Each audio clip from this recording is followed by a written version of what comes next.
Life changing എന്നൊക്കെ പറയണ ഒരു സംഭവം ഒരു ആക്സിഡന്റ് ആയിരുന്നു. ഞാൻ തിരിച്ചു പോയിട്ട് എന്റെ തല നിലത്ത് ഇങ്ങനെ കുത്തി, നിലത്തല്ലെങ്കിൽ ഏതെങ്കിലും ഒരു സീറ്റിൽ എവിടെയെങ്കിലും കുത്തി പെടലി ഒടിഞ്ഞിട്ട് നമ്മുടെ റൂട്ടിൽ നിന്ന് നെർവൊക്കെ വത്സനായി പോയി. എനിക്ക് ബോധം വന്നപ്പോൾ മൊത്തം സ്റ്റിച്ചസാണ് മൊത്തം. ഞാൻ തന്നെ ആലോചിച്ച് എന്താണ് 10 ദിവസം കഴിഞ്ഞാൽ ബോധം വന്നേക്കും. 10 ദിവസം അത് സ്റ്റിച്ച് വിട്ടുപോയി എന്ന് പറഞ്ഞാൽ നമ്മ തയ്ച്ച് മാംസം ഇങ്ങനെ വിട്ടുപോയല്ല, പിന്നെയും അകത്തി തുന്നേണ്ടി വരും. ഇപ്പൊ ഒരു 230 സ്റ്റിച്ച് ഉണ്ട്. 230 സ്റ്റിച്ചോ? ഈ പെയിൻ ഇപ്പോഴും സ്റ്റിൽ ആ ഒരു പെയിൻ എനിക്ക് കണ്ടിന്യൂസ്ലി ഇപ്പൊ ജീവിതത്തിന്റെ ഒരു ഭാഗമായി പെയിൻ. എത്ര രൂപ ചെലവായിട്ടുണ്ട് ഇപ്പം ഇതുവരെ? 17 ലക്ഷം രൂപ. ഇപ്പം നമ്മൾ 2 കൈ വെച്ചിട്ട് തന്നെ ടൈപ്പിംഗ് സ്പീഡും കാര്യങ്ങളും ബുദ്ധിമുട്ടുന്ന ആൾക്കാരുണ്ടോ? അപ്പോൾ അതിന് അത് എത്രത്തോളം ചാലഞ്ചിങ് ആയിരുന്നു? അതെങ്ങനെ എത്ര ഈസി ആക്കി മാറ്റി? അതാണ് ഞാൻ പറഞ്ഞത്. അതായത് ഇപ്പോൾ ഞാൻ കയറിയ ഇൻസ്റ്റിറ്റ്യൂട്ടിൽ നമുക്കിപ്പോൾ കോഡിങ് മാത്രമല്ല അവിടെ ചെയ്യണം. നമുക്ക് മിസ്ലീനിയസ് ആയിട്ട് കുറേ ആക്ടിവിറ്റീസ് ഉണ്ട്. കോഡിങ്, ടൈപ്പിംഗ് സ്പീഡ് ഇൻക്രീസ് ചെയ്യാനുള്ള ആക്ടിവിറ്റീസ്, പിന്നെ ഓരോ മൂവീസ് കാണാനായിട്ട്. കറന്റ്ലി ഇപ്പം Arjun 11 lakhs per annual 11 LPA ആണ് ഇപ്പം നേടിയത്. എൻ്റെ ലൈഫ് ഇങ്ങനെയൊന്നുമല്ല, ഞാൻ പ്രതീക്ഷിച്ചിട്ട് പോലുമില്ല.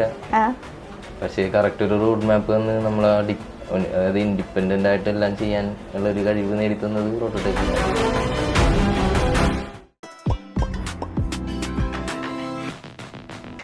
ഹലോ, എല്ലാവർക്കും വെറൈറ്റി മീഡിയയുടെ പുതിയൊരു ചർച്ചയിലേക്ക് സ്വാഗതം. ഞാൻ Mastani and this is our show Masti with Mastani. നമ്മൾ എല്ലാ ആൾക്കാരും ഈ ചെറിയ ചെറിയ കാര്യത്തിന് എക്സ്ക്യൂസ് പറയാം, അല്ലെങ്കിൽ ഭയങ്കര മടി കാരണം ഇപ്പം ചെയ്യാം, നാളെ ചെയ്യാം, പിന്നെ ചെയ്യാന്നൊക്കെ മടി പിടിച്ചിരിക്കുന്ന ഞാൻ അടക്കമുള്ള കുറേ ആൾക്കാർക്ക് ഒരു ഇൻസ്പിറേഷൻ ആയിട്ടുള്ള ഒരാളെയാണ് ഇന്ന് ഞാൻ ഇൻട്രൊഡ്യൂസ് ചെയ്യാൻ പോകുന്നത്. സോ ഞാൻ അധികം വലിച്ചു നീട്ടുന്നില്ല, കാരണം കുറേ കാര്യങ്ങൾ നമുക്ക് കേൾക്കാനും അറിയാനും ഒക്കെ ഉണ്ട്. അപ്പോൾ നമുക്ക് വെൽക്കം ചെയ്യാം.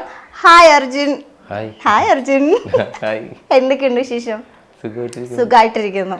ഓക്കെ, ഞാൻ ആദ്യം തന്നെ ചോദിക്കട്ടെ, ഇപ്പൊ എന്താ കറന്റ്ലി വർക്ക് ചെയ്യുന്നുണ്ടോ? ജോലിയൊക്കെ കിട്ടി? കൊൽക്കട്ടയിലാണ്. ഓക്കെ, ഞാൻ ഇങ്ങനെ അർജുന്റെ വീഡിയോ ഇങ്ങനെ യൂട്യൂബിൽ കണ്ട സമയത്തും ഇൻട്രൊഡക്ഷനിൽ പറഞ്ഞ പോലെ തന്നെ എനിക്കൊക്കെ ഭയങ്കര മടിയാ സത്യം പറഞ്ഞാൽ. എനിക്ക് ഇരുന്നോടത്തുനിന്ന് എണീക്കാൻ തന്നെ ഭയങ്കര മടിയാ. പക്ഷെ കുറെ ആൾക്കാർക്ക് ഭയങ്കര ഇൻസ്പിറേഷൻ ആയിട്ടുണ്ട്. ഇങ്ങനെ എന്താ ആ ഒരു ഫീല്? കാരണം ഇപ്പം കുറെ ആൾക്കാർ മെസ്സേജ് ചെയ്യാറുണ്ട്, കാണുമ്പോൾ പറയാറുണ്ട്, അത് നമ്മളും വേറെ ആൾക്കാർക്ക് ഒരു മോട്ടിവേഷൻ ആവാ, ഇൻസ്പയർ ചെയ്യാന്നൊക്കെ പറയുമ്പോൾ ആ ഒരു ഫീൽ എന്താ? ഞാൻ ഇത്രയും ബിൽഡപ്പ് വന്നിട്ട് വലുതായിട്ടൊന്നും തോന്നാറില്ല. അല്ല, അങ്ങനെയല്ല.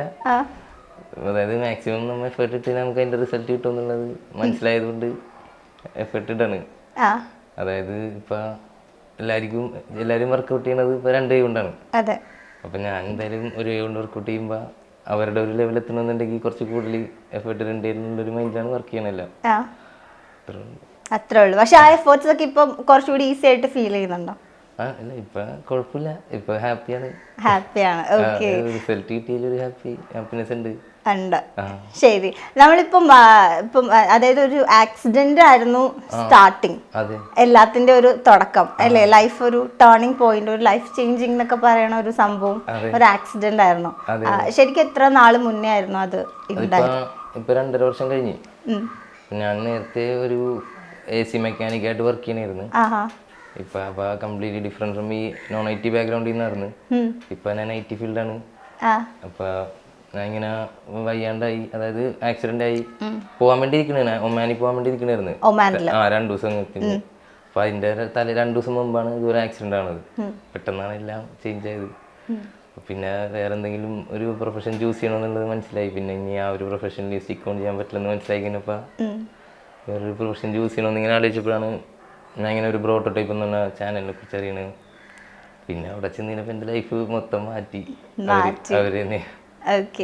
ആക്സിഡന്റ് എന്ന് പറയുമ്പോ എന്തായിരുന്നു? കാറായിരുന്നോ ബൈക്കായിരുന്നോ? അതൊരു ബൈക്കായിരുന്നു. അപ്പൊ റോങ് സൈഡ് വന്നിടിച്ചതാണ് അവര്. ഞാനും കുറച്ച് സ്പീഡായിരുന്നു. ഹെൽമെറ്റ് ഉണ്ടായില്ല. ഒരു ഫ്രണ്ടിനോട് അടുത്തൊരാക്കാൻ വേണ്ടി പോയതാണ്, പുറത്തൊന്നും പോകണ്ടിരുന്ന വെച്ചാണ്. പക്ഷെ പെട്ടെന്ന് ഇങ്ങനെ ആക്സിഡന്റ് പറ്റിയെന്ന് വെച്ചാൽ ഒന്നിടിച്ച്. പിന്നെ എനിക്ക് അന്നത്തെ ആ ദിവസം ഒന്നും ഓർമ്മയില്ല. അന്ന് രാത്രി 9:30 വണ്ടിടിക്കണം. പക്ഷെ രാവിലെ 9:30 വരെയുള്ള കാര്യം എനിക്ക് ഓർമ്മയുള്ളു. അപ്പൊ ഞാൻ തിരിച്ചു പോയിട്ട് എന്റെ തല നിലത്ത് ഇങ്ങനെ കുത്തി, നിലത്തല്ലെങ്കിൽ ഏതെങ്കിലും ഒരു സീറ്റിൽ എവിടെയെങ്കിലും കുത്തി പെടലി ഒടിഞ്ഞിട്ട് നമ്മുടെ റൂട്ടിൽ നിന്ന് നെർവൊക്കെ വലിച്ചനായി പോയി, വലിഞ്ഞു പൊട്ടിപ്പോയി, അതായത് വേരറ്റ് പൊട്ടിപ്പോയതാണ്. അപ്പം അങ്ങനെ വന്നപ്പോൾ എനിക്ക് ഇഞ്ചുറി ഒന്നുമില്ല, ഫിസിക്കലി കാണാൻ ഒരു ഇഞ്ചുറി ഉണ്ടായില്ലെന്നാണ് പറയണത്. പക്ഷെ എനിക്ക് ബോധം വന്നപ്പോൾ മൊത്തം സ്റ്റിച്ചസാണ് മൊത്തം. ഞാൻ തന്നെ ആലോചിച്ചെന്താ 10 ദിവസം കഴിഞ്ഞാൽ ബോധം വന്നേക്ക്. 10 ദിവസം? അത്രയും ദിവസം എനിക്ക് ഹോസ്പിറ്റലിൽ തന്നെയായിരുന്നു. അങ്ങനെ അത് കഴിഞ്ഞ് പിന്നെ ഒരു 72 ദിവസം കിടക്കേണ്ടി വന്നു ഹോസ്പിറ്റലിൽ. പിന്നെ അവിടെ ഭയങ്കര സീനായിരുന്നു ഹോസ്പിറ്റലിലൊക്കെ. അവിടെ എനിക്കൊരു ഇൻഫെക്ഷനൊക്കെ ആയിരുന്നു. അപ്പം ഇങ്ങനെ സ്റ്റിച്ചൊക്കെ ഇട്ട് വെച്ചേക്കണേണ് മൊത്തം. ഒരു ദിവസം ഡിസ്ചാർജ് ചെയ്യാൻ വേണ്ടി ഇരിക്കണായിരുന്നു, ഒരു 30 ദിവസം കഴിഞ്ഞപ്പോൾ. ഡിസ്ചാർജ് ചെയ്യാൻ വേണ്ടി ഇരിക്കുമ്പോൾ അവർ പറഞ്ഞ് എനിക്ക് ഹീമോഗ്ലോബിൻ കുറവാണ്, ഒരു കുപ്പി ബ്ലഡ് കയറണമെന്ന് പറഞ്ഞു. ഈ ബ്ലഡ് കയറ്റാൻ വേണ്ടി ഇങ്ങനെ നിൽക്കുമ്പോൾ, അതായത് ബ്ലഡ് കയറ്റിക്കൊണ്ട് നിന്ന് പിന്നെ ഒരു രാത്രി ഒരു 11 മണിയൊക്കെ ആയപ്പോൾ ഒരു ലൈറ്റൊക്കെ ഓഫ് ചെയ്തിട്ട് പോയി, 4 മണിക്കൂർ പിടിക്കും കയറാൻ പറഞ്ഞു. ഇപ്പോൾ ഒരു 11 മണിയായപ്പോൾ ഞാൻ പറഞ്ഞ അമ്മ എനിക്ക് ശ്വാസം കിട്ടണില്ല, പിന്നെ ലൈറ്റ് ഇടുമെന്ന് ചോദിച്ചപ്പോൾ ലൈറ്റ് ഇട്ട് കഴിഞ്ഞപ്പോൾ എൻ്റെ കൈയും കാലൊക്കെ വീർത്ത് സീനായിട്ട് സ്റ്റിച്ചെല്ലാം അതായത് ഇവിടെ ഇങ്ങനെ ഉണ്ട്, പിന്നെ ഇവിടുന്ന് ഇങ്ങനെ സ്റ്റിച്ച് ഉണ്ട്, കയ്യിൽ നിന്ന് അതെല്ലാം തന്നെ പൊട്ടിപ്പോയി. അപ്പോൾ അങ്ങനെ ഭയങ്കര സീനായിരുന്നു. അത് എനിക്ക് ഇൻഫെക്ഷൻ ആയതാണ്. എൻ്റെ ബോഡി ഭയങ്കരമായിട്ട് സെൻസിറ്റീവ് ആണ്. അപ്പം പെട്ടെന്ന് ഇൻഫെക്ഷനായി. അങ്ങനെ പിന്നെ കുറേ നാൾ കണ്ടിന്യൂസ്ലി ഡെയിലി ഡ്രസ്സിങ് ഒക്കെ വേണ്ടി വന്നില്ല. അത് സ്റ്റിച്ച് വിട്ടുപോയി എന്ന് പറഞ്ഞാൽ നമ്മൾ തയ്ച്ച് വെച്ചിരിക്കണ മാംസം ഇങ്ങനെ വിട്ടുപോയല്ല, പിന്നെയും അകത്തി തുന്നേണ്ടി വരും. അപ്പം പിന്നെ അങ്ങനെ അകത്തി കുറേ തുന്നി ഒരു 230 സ്റ്റിച്ച് ഉണ്ട്. 230 സ്റ്റിച്ചോ? ഇപ്പൊ കറന്റ് അത് ഇനി ഇടയ്ക്കൊരു സർജറി ഉണ്ടായിരുന്നു. മൊത്തം എത്ര സർജറീസ്? ഇപ്പൊ ഒരു 5 എണ്ണം ചെയ്തു മൊത്തം. 5 എണ്ണം ചെയ്തു. പെഡലിലപ്പം എന്താ കമ്പ്ലീറ്റ് സ്പൈനിൽ നിന്നാണ് ഇഞ്ചുറി, സ്പൈനിൽ നിന്ന് കയ്യിലായിട്ടുള്ള പൊട്ടിപ്പോയതാണ്. വേറെ ഇഞ്ചുറി ഒന്നും ഉണ്ടായില്ല. ഉള്ളിലായിരുന്നതും പ്രശ്നമായിരുന്നു. എനിക്ക് കാണുമ്പോ ഒരു കുഴപ്പമുണ്ടായില്ലെന്നാ പറഞ്ഞു. എനിക്ക് ഓർമ്മയില്ല, വീട്ടുകാർ പറഞ്ഞു. ഫിസിക്കലി ഒന്നും ഇല്ല, ചെറിയതായിട്ട് കാലൊന്ന് ചെറുതായിട്ട് പൊട്ടിയിട്ടുണ്ടായി, അത് മാത്രം ഉണ്ടായിരുന്നു. അപ്പം എവിടെയൊക്കെ അപ്പം എല്ലിനൊന്നും ഒരു കുഴപ്പമുണ്ടായില്ല. ഈ പെയിൻ ഇപ്പോഴും സ്റ്റിൽ ആ ഒരു പെയിൻ എനിക്ക് കണ്ടിന്യൂസ്ലി ഇപ്പൊ ജീവിതത്തിന്റെ ഒരു ഭാഗമായി പെയിൻ ആണല്ലേ. ഡെയിലി ഭയങ്കര എനിക്ക് ആദ്യമൊക്കെ ഭയങ്കര ഷോക്ക് ഇങ്ങനെ അടിച്ചിട്ടിരിക്കണേ, കയ്യിലോട്ട് കണ്ടിന്യൂസ്ലി ഇങ്ങനെ അടിച്ചിട്ടിരിക്കണേ. നമുക്ക് അത് ശരിക്കും എനിക്ക് ഈ ഒരു ഭാഗത്താണ് പെയിൻ.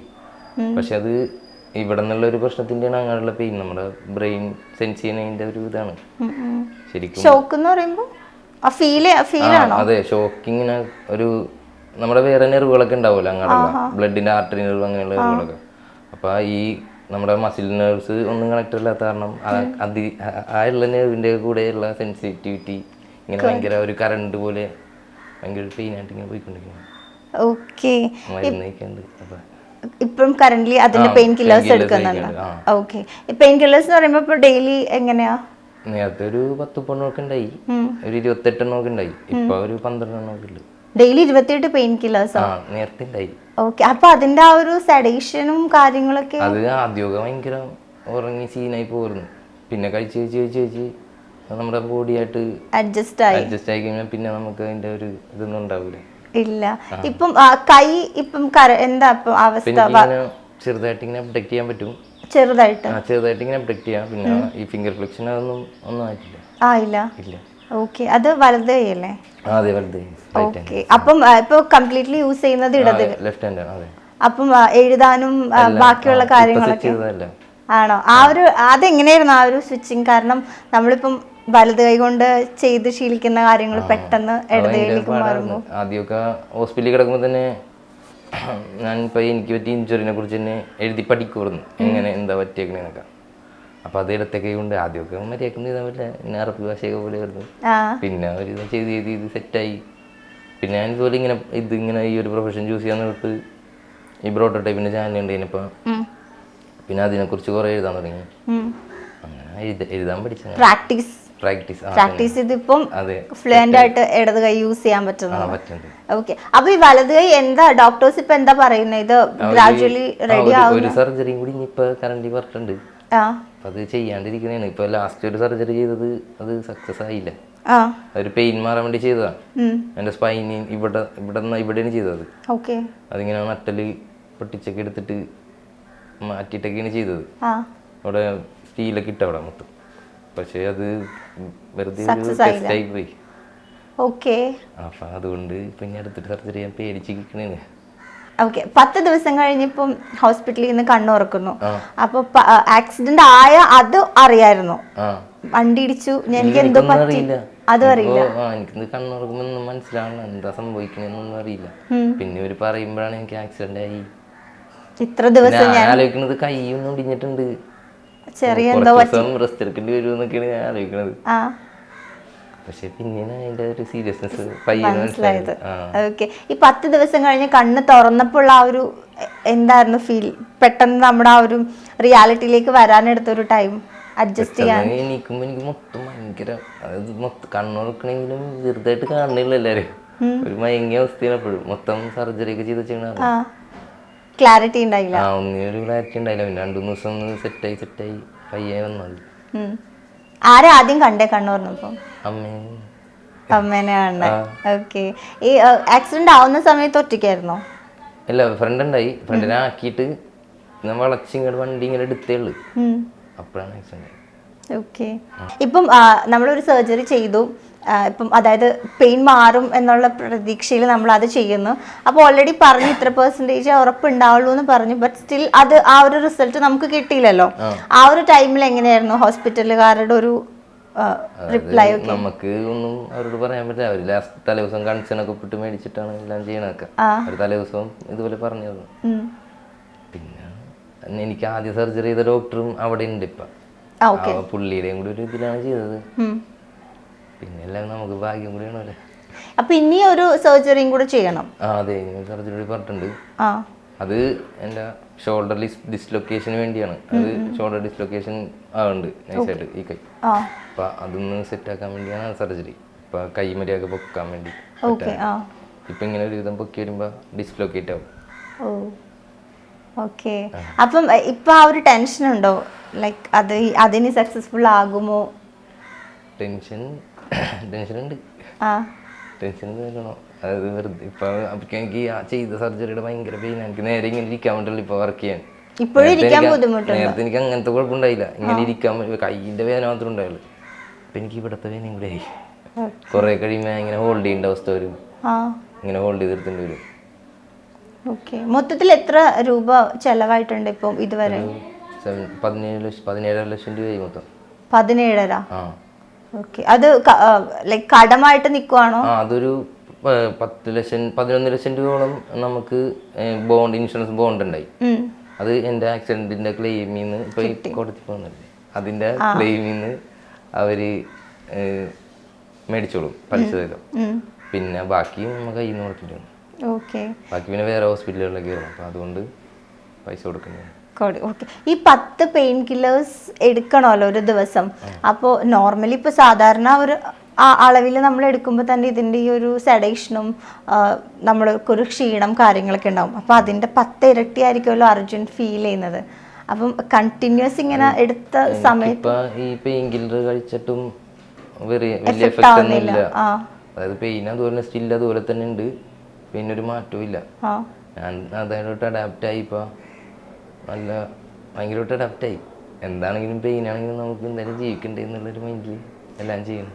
അതായത് ഇപ്പൊ 24/7 ബോഡിയിൽ ആ ഒരു പെയിൻ ഉണ്ട്. അതെ, ഉറങ്ങണമെങ്കിൽ പോലും എനിക്ക് നല്ല സുഖമായിട്ട് കിടന്നുറങ്ങാൻ പറ്റില്ല. ക്ഷീണിച്ച് ഭയങ്കരമായിട്ടും ടയേർഡായിട്ട് ഉറങ്ങണം. അതുകൊണ്ട് ഞാൻ ഭയങ്കരമായിട്ട് വൈകിയാണ് ഉറങ്ങണം എല്ലാ ദിവസവും. പിന്നെ എണീക്കണം, നേരത്തെ എണീക്കണുണ്ട്. ഉറക്കത്തിന് ബുദ്ധിമുട്ടുണ്ടോ? ഈ ഉറക്കം വരായിക്കിരിക്കുന്നതും? ഉറക്കം വരായിക്കിരിക്കുന്ന ഒന്നതൊക്കെ ഞാൻ വർക്ക് ചെയ്യണമെന്ന് ഉറങ്ങാറില്ല. ഇടക്ക് കുറച്ച് അതിപ്പോഴും ഞാൻ ഒരു 3-4 മണിക്ക് ഇരുന്നിട്ട് ഒരു 9-10 മണി, മാക്സിമം 10 മണിക്ക് എണീക്കും. പക്ഷെ ഞാൻ ചോദിക്കട്ടെ, ഞാൻ ഇവിടെ വന്ന സമയം മുതൽ ഞങ്ങൾ ഈ വീട്ടിലേക്ക് കയറി വരുമ്പോൾ അർജുൻ ഈ സ്ഥലത്ത് നിൽക്കുമായിരുന്നു. അപ്പോൾ ഒരു ചിരി ഉണ്ടായിരുന്നു. ആ ചിരി സ്റ്റിൽ ത്രൂ ഔട്ട് ഈ ഒരു മൊമെന്റ് വരെ മുഖത്തുണ്ട്. ഞാൻ ചോദിക്കുന്ന, ഇപ്പം നമ്മൾ പ്രതീക്ഷിക്കാത്ത കുറെ കാര്യങ്ങൾ നമ്മുടെ ലൈഫിൽ സംഭവിക്കുന്നു. അപ്പം എങ്ങനെ വന്നാലും ഏതെങ്കിലുമൊക്കെ ഒരു മൊമെന്റിൽ ഇപ്പം ഫേസ് ചെയ്യുന്ന ഒരു വിഷമം കാര്യങ്ങളൊക്കെ, പക്ഷെ എങ്ങനെ ഇതെല്ലാം ഇങ്ങനെ ചിരിച്ചുകൊണ്ട് നേരിടുന്നത്? ആ ഒരു ഊർജ്ജം എവിടെന്നാ? അങ്ങനെ വെച്ചാ എന്തായാലും രക്ഷപ്പെടേണ്ടെന്ന് പറഞ്ഞാൽ പിന്നെ വീട്ടുകാരെ കുറെ ബുദ്ധിമുട്ടിച്ച് സെറ്റ് ആക്കണം. അപ്പൊ അവരെയൊക്കെ ഒന്ന് അപ്പൊ അങ്ങനത്തെ ഒരു മൈൻഡിലാണ് എല്ലാം ഹാർഡ് വർക്ക് ചെയ്തേക്ക. പിന്നെന്താ അല്ല എങ്ങനെയാ ഇങ്ങനെ പോസിറ്റീവായിട്ട് എടുക്കാൻ സാധിക്കുന്നത്? അതായത് ഇപ്പം ഞാൻ ഇങ്ങനെ വീണെങ്കിലും എനിക്ക് കുറേ, അതായത് കുറേ പഠിക്കാനൊക്കെ പറ്റി എനിക്ക്. ഞാൻ ഇങ്ങനെ ഒരു കംപ്ലീറ്റ്ലി ഇങ്ങനെ ഒരു ഫീൽഡ്, ഇങ്ങനെ ഒരു ഫീൽഡിലോട്ട് ഞാൻ ചിന്തിക്കുക പോലും ഇല്ലായിരുന്നു ഇങ്ങനെയൊന്നും പറ്റില്ലെങ്കിൽ. അങ്ങനെ AC യുടെ വർക്കൊക്കെ ചെയ്ത് തന്നെ നടന്നു. പുറത്തൊക്കെ പോയി പുറത്തൊക്കെ പോയി AC യുടെ വർക്കൊക്കെ തന്നെ ചെയ്ത് നടന്നു. അപ്പം ആ ഒരു നല്ലൊരു ഹൈ ഇൻകം ജോബ് തന്നെ അച്ചീവ് ചെയ്യാൻ പറ്റി. അതിൽ സന്തോഷമുണ്ട്. അതിൽ സന്തോഷം. ഓക്കെ. ഇപ്പം ആക്സിഡന്റിന് മുന്നേ ഇപ്പം നമ്മുടെ ലൈഫ് ഒരു വേറെ മാതിരി ആയിരിക്കും, നമ്മുടെ ഗോൾസ് വേറെ ആയിരിക്കും, അല്ലെങ്കിൽ കുറെ നമ്മൾ സഞ്ചരിക്കുന്ന റൂട്ട് തന്നെ വേറെ ആയിരിക്കും. പക്ഷെ ഇപ്പൊ ലൈഫ് ഒരു ഡ്രാസ്റ്റിക് ചേഞ്ചിൽ നിൽക്കുന്ന ഒരു സമയത്ത് എന്തെങ്കിലും ഡിഫറൻസസ് ഫീൽ ചെയ്യുന്നുണ്ട്? ഇപ്പൊ അന്നുണ്ടായിരുന്ന കാര്യങ്ങളിൽ നിന്ന് ഇപ്പോൾ ഉള്ള ഗോൾസ് ആണെങ്കിലും ഇഷ്ടങ്ങളാണെങ്കിലും, അല്ലെങ്കിൽ നമ്മുടെ ഒരു ചിന്താഗതി, അങ്ങനെ കുറെ മാറ്റങ്ങളൊക്കെ വന്നിട്ടുണ്ടാവില്ലേ? ഭയങ്കരമായിട്ടും. ഞാൻ ഇങ്ങനെയൊന്നുമല്ലായിരുന്നു. വീട്ടിലൊന്നും അധികം അങ്ങനെ ഇടയ്ക്ക് കയറുള്ളായിരുന്നു. പിന്നെ ഇപ്പം ഫുള്ള് വീട്ടിൽ തന്നെ എല്ലാവരായിട്ടും ഇപ്പം ഇവിടുത്തെ വീട്ടിലെ സിറ്റുവേഷൻസ് ഒക്കെ എങ്ങനെയാന്നൊക്കെ മനസ്സിലാക്കാൻ പറ്റി. പിന്നെ കുറേ സാക്രിഫൈസ് ചെയ്തിട്ടുണ്ട് ഞാൻ. ഫ്രണ്ട്സിനായാലും കുറേ പരിപാടികളും കുറേ, അത് നമുക്കൊരു കാര്യം ചെയ്യണമെന്നുണ്ടെങ്കിൽ എന്തായാലും നമ്മൾ സാക്രിഫൈസ് ചെയ്യേണ്ടി വരും. അപ്പം അങ്ങനെ കുറേ ചെയ്തിട്ടുണ്ട്. പിന്നെ കറക്റ്റ് ഒരു റൂട്ട് മാപ്പ് കിട്ടി എനിക്ക്. അതാണ് ഏറ്റവും വലിയൊരു ഗൈഡൻസ്. കറക്റ്റ് ഇപ്പം ഞാൻ പഠിക്കാൻ കയറിയ ഈ പ്രോട്ടോടൈപ്പിൽ നിന്ന് ഇപ്പം ചൂസ് ചെയ്ത് അത്ര നല്ലതാണെന്ന് എനിക്ക് മനസ്സിലായി. അതുകൊണ്ട് എനിക്ക് കറക്റ്റ് ഒരു ഗൈഡൻസ് നല്ല രീതിക്ക് തന്നെ കിട്ടി. എല്ലാവർക്കും അങ്ങനെ തന്നെയാണ്. ലൈഫ് ഒരു കറക്റ്റ് റൂട്ടിലേക്ക് പോയി തുടങ്ങി. ഓക്കെ. ഇപ്പം 72 ദിവസത്തോളം ഹോസ്പിറ്റലിൽ അഡ്മിറ്റ് ആയിട്ടുണ്ടായിരുന്നു. അപ്പൊ ആ ഒരു അറ്റ്മോസ്ഫിയറിൽ നിന്ന് വീട്ടിലേക്ക് എത്തുമ്പോൾ എനിക്കൊന്ന് ആദ്യമായിട്ട് വീട്ടിലേക്ക് വരുന്നൊരു വേറൊരു ഫീൽ ആയിരിക്കില്ലേ? അപ്പൊ ആ ദിവസങ്ങൾ വീട്ടിൽ എങ്ങനെയായിരുന്നു അർജുന്റെ? ഭയങ്കര ബുദ്ധിമുട്ടായിരുന്നു. അതായത് വേറൊരു വാടക വീട്ടിൽ താമസിച്ചത്, വീട് പണി കിടക്കണല്ലോ. ഭയങ്കര ബുദ്ധിമുട്ടായിരുന്നു അവിടെ. കുറെ ദിവസം ഭയങ്കരമായിട്ട് സഫർ ചെയ്യേണ്ടി വന്നു. ആ ഒരു സിറ്റുവേഷൻ അഡ്ജസ്റ്റ് ചെയ്യാൻ കുറെ ബുദ്ധിമുട്ടുണ്ട്. പിന്നെ പെട്ടെന്നാണ് നമുക്ക് ഇങ്ങനെ വന്നേക്കണം. അപ്പൊ അതുകൊണ്ട് ഭയങ്കരമായിട്ട് അഡാപ്റ്റ് ആയിട്ട് കുറച്ച് ടൈം എടുത്ത്. ഉറങ്ങാനൊന്നും പറ്റില്ലായിരുന്നു രാത്രി ഒട്ടും. ആരെങ്കിലും ഒക്കെ ഇരുത്തി ഉറക്കണം, ഉറങ്ങാനൊന്നും പറ്റില്ലായിരുന്നു. പിന്നെ അച്ഛനമ്മയൊക്കെ അടുത്തൊക്കെ ഇരുത്തി ഉറക്കണമായിരുന്നു. അങ്ങനത്തെ ഒരു അവസ്ഥയായിരുന്നു. ആരെങ്കിലൊക്കെ എപ്പോഴും കൂടെ വേണമായിരുന്നു. അതെ. ഒറ്റയ്ക്ക് ഇരിക്കാൻ കുറെ ബുദ്ധിമുട്ടുണ്ടായിരുന്നു. ഭയങ്കര ബുദ്ധിമുട്ടായിരുന്നു. ഞാൻ അങ്ങനെ വീട്ടിലൊന്നും ഇതുവരെ ഇരിക്കൂലായിരുന്നു. അമ്മയടുത്തുനിന്ന് അങ്ങനെ അധികം ഒന്നും ഇരിക്കൂലായിരുന്നു കണ്ടെന്ന്. പിന്നെ അങ്ങനെ ഈ ഒരു അവസ്ഥയ്ക്ക് കഴിഞ്ഞപ്പോഴാണ് വീട്ടുകാരോടൊക്കെ സംസാരിക്കാനും ഇടപഴകാനൊക്കെ തുടങ്ങിയത്. കുറെ മിങ്കിൾ ചെയ്യാനായിട്ട് സംസാരിക്കുകയൊക്കെ ചെയ്യുന്നു. പക്ഷെ ഇങ്ങനെ ഭയങ്കര ഓവറായിട്ട് മിങ്കിൾ ചെയ്യാനൊന്നും ഉണ്ടായില്ല. പുറത്ത് തന്നെയായിരുന്നു, കൂട്ടുകാരോടെയൊക്കെ ആയിരുന്നു. പിന്നെ എല്ലാവരും വരുവായിരുന്നു എന്നെ കാണാനൊക്കെ കുറെ പേരൊക്കെ. പിന്നെ എല്ലാവർക്കും ഒരു പരിധി ഉണ്ടല്ലോ, വീട്ടുകാർ തന്നെയല്ലേ ഉണ്ടാവുള്ളൂ. അതെ, അതങ്ങനെയാ. എൻഡ് ഓഫ് ദ ഡേ നമുക്ക് വീട്ടുകാർ മാത്രമേ ഉണ്ടാവുള്ളൂ. ഓക്കെ. ഇപ്പം ആ ഒരു സമയത്തെ ഇപ്പം എനിക്ക് തോന്നുന്നു അർജുൻ കുറച്ചുകൂടി സെറ്റായി കാര്യങ്ങളൊക്കെ അഡാപ്റ്റ് ചെയ്ത് പോകുന്നുണ്ട്. പക്ഷെ ആ ഒരു ടൈമിൽ ഈ പറഞ്ഞ പോലെ ഇങ്ങനത്തെ സംഭവങ്ങളൊക്കെ നമ്മുടെ ലൈഫിൽ സംഭവിക്കുമ്പോൾ എപ്പോഴെങ്കിലും ഇങ്ങനെ തോന്നിയിട്ടുണ്ടോ, ഇനി ഞാൻ എന്ത് ചെയ്യും, അല്ലെങ്കിൽ ഇനി എന്തായിരിക്കും എൻ്റെ ലൈഫിൽ വരാൻ പോകുന്നത്, എൻ്റെ ലൈഫ് ഏത് രീതിയിലേക്ക് പോകുന്നൊക്കെ ഒരു ചിന്ത ചിന്തിച്ചിട്ടുണ്ട്. ഞാൻ എന്ത് ചെയ്യും, അയ്യോ എന്ത് ചെയ്യും, ഞാൻ എന്ത് ചെയ്യുമെന്ന് കുറേ ഞാൻ ആലോചിച്ചിട്ടുണ്ട്. പിന്നെ ഞാൻ പയ്യെ ഇങ്ങനെ ഒന്ന് ഇങ്ങനെ ഒരു പ്രൊഫഷൻ. പിന്നെ എൻ്റെ ചേട്ടൻ്റെ ഒരു ഫ്രണ്ട് ഉണ്ട്, പുള്ളി ഒരു ഡെവലപ്പറാണ്. പുള്ളിയാണ് എന്നോട് ഇങ്ങനെ എനിക്ക് താല്പര്യം ഉണ്ടെങ്കിൽ ഡെവലപ്മെന്റ് പഠിക്കുക, പിന്നെ ഡിഗ്രി എടുക്കണം എന്തായാലും. അപ്പൊ ഞാൻ 10th പാസ് ഔട്ടാണ്. IT 10th കഴിഞ്ഞിട്ടാണ് IT ഒക്കെ പോയിട്ട് പിന്നെ ജോലിക്ക് പോയത്. +2 എഴുതിയിട്ടില്ല എപ്പോഴും. പിന്നെ അപ്പൊ ഞാൻ ഇങ്ങനെ ഇത് പഠിക്കാന്നുള്ളൊരു ഇതായി യൂട്യൂബിലൊക്കെ വീഡിയോസ് ഒക്കെ സെർച്ച് ചെയ്തപ്പോൾ ആദ്യം തന്നെ ഈ നിഖിൽ സാറില്ലേ, ഞങ്ങളുടെ പ്രോട്ടോടൈപ്പിലുള്ള ഒരു സാറാണ് നിഖിൽ സാർ എന്ന് പറഞ്ഞാൽ. പുള്ളിയാണ് അവിടുത്തെ ഫൗണ്ടർ. അപ്പൊ പുള്ളിയുടെ ഒരു ഫസ്റ്റ് വീഡിയോ ആണ് കാണുന്നത്. ഒരു 100K ഒരു വീഡിയോ ഉണ്ട്. പുള്ളി ഒരു ബോർഡിന്റെ ഫ്രണ്ടിൽ നിന്നിട്ട് ഇങ്ങനെ ഈ ജാവനെ കുറിച്ച് കോഡിങ്ങിനെ കുറിച്ചൊക്കെ പറഞ്ഞത്. അപ്പൊ അത്ര ഭയങ്കര സിമ്പിളായിട്ടെല്ലാം പറഞ്ഞു കണ്ടപ്പോൾ ഞാൻ അവൾക്ക് നമുക്ക് നോക്കാം, ഒന്ന് ട്രൈ ചെയ്ത് നോക്കാം എന്നുള്ളൊരു മൈൻഡായി. ഞാൻ അവരെ വിളിച്ചപ്പോൾ അവർ പറഞ്ഞു അവിടെ ജോയിൻ ചെയ്യുന്നതിന് കുഴപ്പമില്ല, പക്ഷേ +2 മസ്റ്റാന്ന് പറഞ്ഞു. +2 മസ്റ്റാണ്, അതാണ് മിനിമം ക്വാളിഫിക്കേഷൻ. ഞാൻ +2 എഴുതിയിട്ട് വിളിക്കാന്നുള്ളത് +2 എഴുതിയെടുത്ത് വീട്ടിൽ തന്നെ. എന്നിട്ട് പിന്നെ വിളിച്ചപ്പോൾ അവരവിടെ ജോയിൻ ചെയ്യിപ്പിച്ച്. പിന്നെ ഞങ്ങൾ മാറി ഒരു ദൈവത്തിനെ പോലെ സാറ് മുമ്പിൽ വന്നത്. പിന്നെ പിന്നെ ഞാൻ സാറിനെ കാണാൻ കുറേ വീക്ക് കഴിഞ്ഞിട്ട് ഞങ്ങൾക്ക് അവിടെ ഒരു 28 വീക്ക് ഞങ്ങൾക്ക് ഒരു പ്രോഗ്രാമാണ്. അപ്പോൾ നമ്മൾ 2 പ്രൊജക്റ്റ് പിന്നെ കുറേ റിവ്യൂസ്, ഈ ഒരു ഇൻഡസ്ട്രിയൽ എക്സ്പേർട്സ് തന്നെ എല്ലാ വീക്കും റിവ്യൂ എടുക്കും. അപ്പം അങ്ങനെയൊക്കെയാണ് അവിടെ. ഏത് ഇൻസ്റ്റിറ്റ്യൂട്ടിന്റെ പേര്? പ്രോട്ടോടൈപ്പ്. അതെ. അപ്പോൾ അങ്ങനെയൊക്കെയാണ് അവിടെ. അപ്പോൾ അവർ നല്ല കിടിലായിട്ട് ഗൈഡൻസ് ചെയ്ത് ഒരു 17ാമത്തെ വീക്ക് എത്തിയപ്പോഴാണ് പിന്നെ ഞാൻ നിഖിൽ സാറിനെ കാണുന്നത്. അപ്പോഴാണ് ഞാൻ നിഖിൽ സാറിനെ കാണുന്നത്. അപ്പോൾ നിഖിൽ സാർ ഇതുപോലെ എൻ്റെ വീഡിയോ എടുക്കാൻ വേണ്ടി ഇതുപോലെ വന്നിട്ടുണ്ട് ഇവിടെ. അപ്പം എന്താണ് ഇതുപോലെ ഇത്രയും വീക്കായില്ലേ, അപ്പം അവിടെ ഇങ്ങനെ നമ്മളെ ലെവലൊക്കെ നോക്കണ ഒരു ഇതൊക്കെ ഉണ്ട്, നമുക്ക് എന്തൊക്കെ കളറാണ് കിട്ടുന്നതെന്നുള്ളതൊക്കെ. അപ്പം അങ്ങനെ നോക്കിയിട്ടൊക്കെ ഇവിടെ വന്നിട്ട് ഒരു വീഡിയോ ഒക്കെ എടുത്തിട്ട് പോയിരുന്നുണ്ട്. പിന്നെ അത് ഇനി ലാസ്റ്റ് ഞാൻ അവിടെ പ്ലേസ്ഡ് ആയി കഴിഞ്ഞപ്പോൾ ഒരു പോഡ്കാസ്റ്റ് ചെയ്തിട്ടുണ്ടായി. ഓക്കെ. കറന്റ് ഇപ്പൊ കോഴ്സ് കഴിഞ്ഞു, ജോബിന് കയറി. കോഴ്സ് കഴിഞ്ഞു. പക്ഷെ എനിക്കൊരു ഒരു റിവ്യൂ കൂടി ഉണ്ട് അവിടെ അറ്റൻഡ് ചെയ്യാൻ. ശരി. ഈ ഒരു ഫീൽഡ് എന്ന് പറയുമ്പോൾ ഇപ്പം കോഡിങ് റിലേറ്റഡ് അങ്ങനെയൊക്കെയാണ്. അപ്പം നമ്മൾ സിസ്റ്റം യൂസ് ചെയ്യണം, കീബോർഡിൽ ടൈപ്പ് ചെയ്യണം. അപ്പം അത് എത്രത്തോളം ചാലഞ്ചിങ് ആയിരുന്നു? കാരണം ഇപ്പം നമ്മൾ 2 കൈ വെച്ചിട്ട് തന്നെ ടൈപ്പിംഗ് സ്പീഡും കാര്യങ്ങളും ബുദ്ധിമുട്ടുന്ന ആൾക്കാരുണ്ടോ? അപ്പം അതിന് അത് എത്രത്തോളം ചാലഞ്ചിങ് ആയിരുന്നു? അതെങ്ങനെ എത്ര ഈസി ആക്കി മാറ്റി? അതാണ് ഞാൻ പറഞ്ഞത്. അതായത് ഇപ്പോൾ ഞാൻ കയറിയ ഇൻസ്റ്റിറ്റ്യൂട്ടിൽ നമുക്കിപ്പോൾ കോഡിങ് മാത്രമല്ല അവിടെ ചെയ്യണം, നമുക്ക് മിസ്ലീനിയസ് ആയിട്ട് കുറേ ആക്ടിവിറ്റീസ് ഉണ്ട്. കോഡിങ്, ടൈപ്പിംഗ് സ്പീഡ് ഇൻക്രീസ് ചെയ്യാനുള്ള ആക്ടിവിറ്റീസ്, പിന്നെ ഓരോ മൂവീസ് കാണാനായിട്ട്, പിന്നെ ബുക്ക് റീഡ് ചെയ്യാനായിട്ട്, പിന്നെ കുറേ ഇഷ്ടംപോലെ മിസ്ലീനിയസ് ആക്ടിവിറ്റീസ് ഉണ്ട്. പിന്നെ കമ്മ്യൂണിക്കേഷൻ ആണെങ്കിൽ ഓരോ ഡെയിലി സെഷൻസ് ഉണ്ട്. അങ്ങനെ അതാ പറഞ്ഞ അവിടെ തന്നെ എൻ്റെ ഫുള്ള് ലൈഫ് മാറിയത്. ഓക്കെ. അതായത് പ്രോട്ടോടൈപ്പിൽ ജോയിൻ ചെയ്ത് ലൈഫ് ചേഞ്ച് ചെയ്തു എന്നൊക്കെ. ഓക്കെ. ഇപ്പം അതായത് ടൈപ്പിംഗ് സ്പീഡും കാര്യങ്ങളൊക്കെ ഇപ്പൊ പറഞ്ഞു, ഭയങ്കര ഫ്ലെക്സിബിൾ ആയി വന്നു എന്ന് പറഞ്ഞു. അപ്പൊ എനിക്ക് ആക്ച്വലി അർജുൻ്റെ ആ ഒരു ടൈപ്പിംഗ് സ്പീഡും എങ്ങനെയാണ് കീബോർഡൊക്കെ യൂസ് ചെയ്യുന്നതെന്ന് നേരിട്ട് കാണാൻ ഭയങ്കര ആഗ്രഹമുണ്ട്. പക്ഷെ ഇവിടെ അല്ല, അർജുൻ്റെ വർക്ക് സ്പേസ് ഉണ്ട്. നമ്മൾ അർജുൻ്റെ ആ ഒരു ഈ ലോകത്തിന്റെ ഉള്ളിൽ വേറൊരു ലോകത്തിലേക്ക് നമുക്ക് പോവാം. നമുക്കപ്പോൾ അർജുൻ്റെ വർക്ക് സ്പേസിൽ പോയിട്ട് ബാക്കി കാണാം. ആക്ച്വലി നമ്മൾ അർജുൻ്റെ ടൈപ്പിംഗ് സ്പീഡും കാര്യങ്ങളൊക്കെ നമ്മൾ പ്രോട്ടോടൈപ്പിലെ നിഖിൽ സാറിൻ്റെ വീഡിയോ കണ്ടിട്ടാണ് അറിയുന്നത്. അപ്പോൾ നമ്മുടെ വെറൈറ്റി മീഡിയയുടെ പ്രേക്ഷകർക്കും കൂടി വേണ്ടിയിട്ട് അർജുൻ ഇപ്പോൾ ലൈവായിട്ട് ആ ടൈപ്പിംഗ് സ്പീഡും കാര്യങ്ങളൊക്കെ നമുക്കിപ്പോൾ കാണിക്കും. അപ്പം ഞാൻ പറയുന്നത് ടൈപ്പ് ചെയ്യുമെന്നാണ് പറയുന്നത്.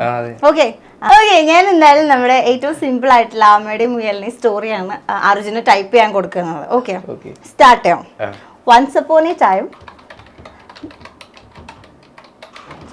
there was a rabbit and tortoise lived in a dense forest. One day they decided to run a competition to prove പറഞ്ഞു ഒപ്പിച്ചതാണ്. പക്ഷെ ആക്ച്വലി എനിക്ക് പോലും ഇത്ര സ്പീഡില്ല. എനിക്ക് പിന്നെ ഞാനങ്ങനെ കമ്പ്യൂട്ടർ യൂസ് ചെയ്യാറില്ല, അതുകൊണ്ട് എനിക്ക് തീരെ സ്പീഡില്ല. പക്ഷേ അടിപൊളിയായിട്ട് ചെയ്തിട്ടുണ്ട്. ശരിക്കും കൈയടിക്കണം, നിങ്ങൾ കൈയടിക്കണം, വെറുതെ ഇങ്ങനെ ഇരുന്നാൽ പോരാ. എനിക്ക് തോന്നുന്നു നോർമലി ഒരു ഈ പറഞ്ഞ പോലെ ഇപ്പം എഞ്ചിനീയറിംഗ് പഠിച്ച് അല്ലെങ്കിൽ സോഫ്റ്റ്വെയർ എഞ്ചിനീയറിംഗ് കഴിഞ്ഞ് ഈ ഒരു ജോബിലേക്ക് കയറുന്ന ഒരാളെക്കാളും വളരെ വലിയൊരു ഇൻകം ആണ് ഇപ്പോൾ അർജുൻ നേടിയിട്ടുള്ളത് അല്ലേ. ഇപ്പം ഓഫീസിലേക്ക് ജോയിൻ ചെയ്യാൻ പോവാണ്. അപ്പം ശരിക്കും ഭയങ്കര സന്തോഷമുണ്ട്. ഞാൻ ഭയങ്കര ഇൻസ്പയർഡ് ആണ്. ഞാൻ ഇൻട്രോയിൽ ചുമ്മാ തള്ളിയതല്ല കേട്ടോ. കറന്റ്ലി ഇപ്പം Arjun 11 lakhs per annual 11 LPA ആണ് ഇപ്പം നേടിയത്. എനിക്ക് തോന്നുന്നു ഭയങ്കര ഇൻസ്പിറേഷൻ ആണ്. കാരണം ഇപ്പോൾ നോർമൽ ഡിഗ്രി കഴിഞ്ഞ കുട്ടികളാണെങ്കിലും അല്ലെങ്കിൽ ഇപ്പം എഞ്ചിനീയറിംഗ് കഴിഞ്ഞ ആൾക്കാരാണെങ്കിലൊക്കെ അവർക്കൊക്കെ കിട്ടുന്ന ഒരു മന്ത്ലി ഇൻകമിൻ്റെ ഒക്കെ ഒരു ഏകദേശം എത്ര ഉണ്ടാവും എന്ന് നമുക്കൊക്കെ അറിയാം. പക്ഷെ അതിനേക്കാളൊക്കെ വളരെ വലിയൊരു എമൗണ്ട് ആണ് ഇപ്പം നേടിയിട്ടുള്ളത്. ഇതിനൊക്കെ ശരിക്കും റീസൺ പ്രോട്ടോടൈപ്പ് എനിക്ക് കംപ്ലീറ്റ്ലി പറയാൻ പറ്റും. കാരണം എൻ്റെ ലൈഫ് ഇങ്ങനെയൊന്നുമില്ല, ഞാൻ പ്രതീക്ഷിച്ചിട്ട് പോലും ഇല്ല. പക്ഷേ കറക്റ്റ് ഒരു റോഡ് മാപ്പ് വന്ന് നമ്മൾ അതായത് ഇൻഡിപെൻഡൻ്റ് ആയിട്ട് എല്ലാം ചെയ്യാൻ ഉള്ള ഒരു കഴിവ് നേടിത്തന്നത് പ്രോട്ടോടൈപ്പ് തന്നെയാണ്. നമ്മളിവിടെ അർജുൻ്റെ റൂമിൽ കയറുമ്പോൾ ഇവിടെ കുറേ സാധനങ്ങൾ വെച്ചിട്ടുണ്ട്. എന്താ ഇറ്റ്സ് സ്റ്റിൽ ഡേ 1, എന്താ തിങ്ക് ബിഗ്. അവിടെ എന്തായിരുന്നു അവോയ്ഡ് കംഫർട്ട് സോൺ. ഇപ്പൊ എങ്ങനെയുണ്ട് ഈ ഒരു കംഫർട്ട് സോണിൽ നിന്ന് പുറത്ത് ഇറങ്ങിയിട്ടുള്ള ഒരു ലൈഫ്? കുഴപ്പമില്ല, അടിപൊളിയാണ്. സീനില്ല, അങ്ങനെയൊക്കെ പോകുന്നു. എന്താ ഇപ്പൊ ഈ ആക്സിഡന്റ് ആയതിനു ശേഷം എന്തെങ്കിലും ലൈഫിൽ നിന്ന് നഷ്ടപ്പെട്ടിട്ടുണ്ടോ? നഷ്ടപ്പെട്ടെന്ന് പറഞ്ഞാൽ എൻ്റെ ആ ഒരു ലൈഫ് സ്റ്റൈല് മിസ് ചെയ്യുന്നുണ്ട് ഞാൻ. പക്ഷേ ഒരു വശത്ത് നോക്കിക്കഴിഞ്ഞാൽ കുറെ നമുക്ക് നേട്ടങ്ങൾ ഉണ്ടായിട്ടുണ്ട്. ഇപ്പൊ അന്ന് ഒമാനിൽ പോയിരുന്നെങ്കിൽ ലൈഫ് എങ്ങനെയാകുമായിരുന്നു എന്ന് ആലോചിച്ചിട്ടുണ്ടോ?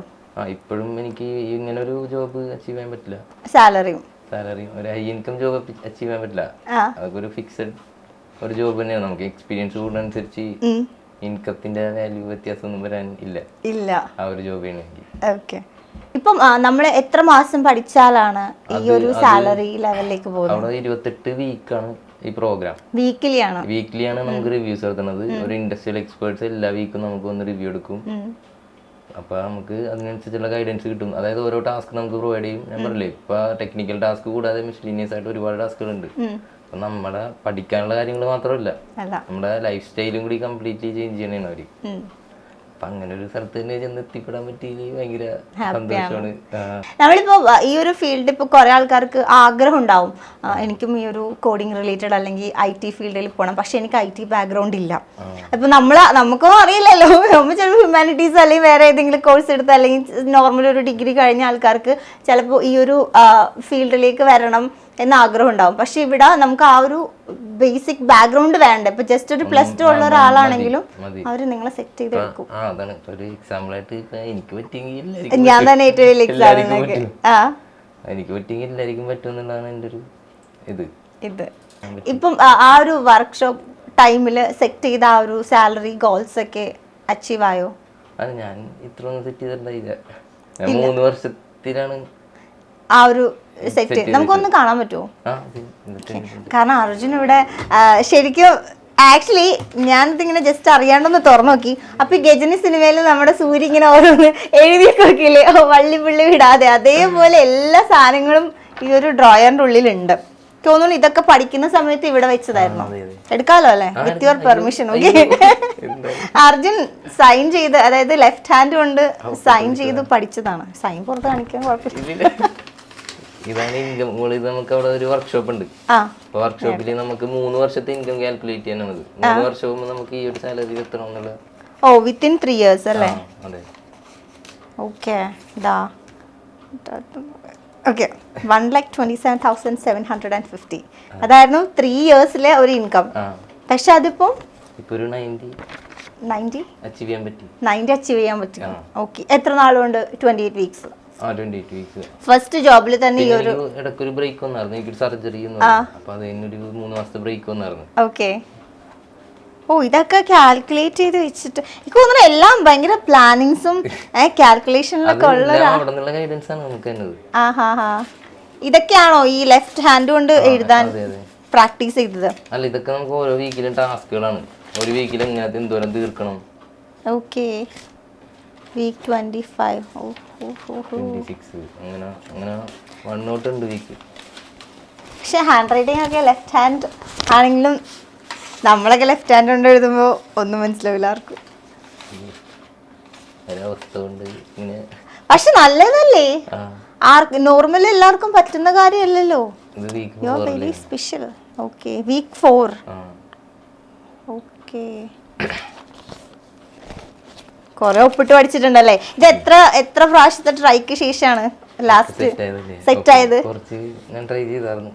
എഴുതിയൊക്കെ പഠിച്ചിട്ടാണ് പിന്നെ ഒപ്പിലാട്ട് ആവശ്യങ്ങൾ വന്ന സ്ഥലത്ത് വന്നപ്പോ ഒപ്പ് പഠിക്കാൻ നോക്കുന്നത്. ഒരുപാട് ട്രൈ ചെയ്തല്ലേ? പെർഫെക്റ്റ് ആയില്ല ഇപ്പോഴും. റൈറ്റ് ഹാൻഡ് ഒരു പെർഫെക്ഷൻ ആയിട്ടില്ല ഒപ്പിന്. ഇല്ല. ഓക്കെ. എന്നാലും കൊള്ളാം, നല്ല ഒപ്പ്.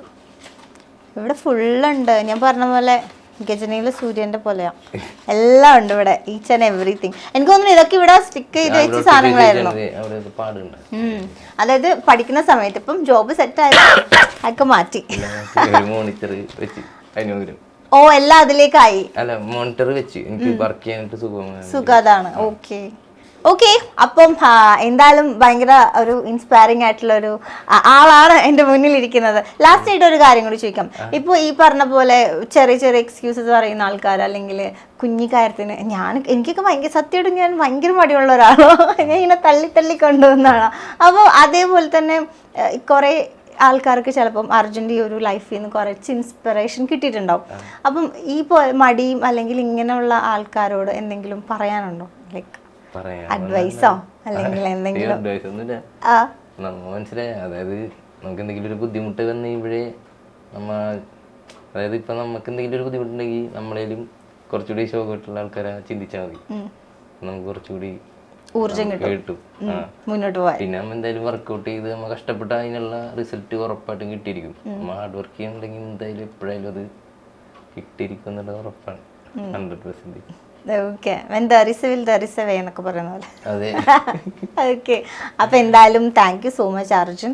ഒരുപാട് സന്തോഷം കാണാൻ സാധിച്ചതിലും ഇവിടെയൊക്കെ വന്ന് നമുക്ക് ഇതൊക്കെ നേരിട്ട് എക്സ്പീരിയൻസ് ചെയ്യാൻ സാധിച്ചതിൽ. അപ്പോൾ ഇനിയും ഇതേപോലെ തന്നെ സ്ട്രോങ് ആയിട്ട് മുന്നോട്ട് പോട്ടെ. എല്ലാവിധ ആശംസകളും നേരുന്നു. All the very best and thank you.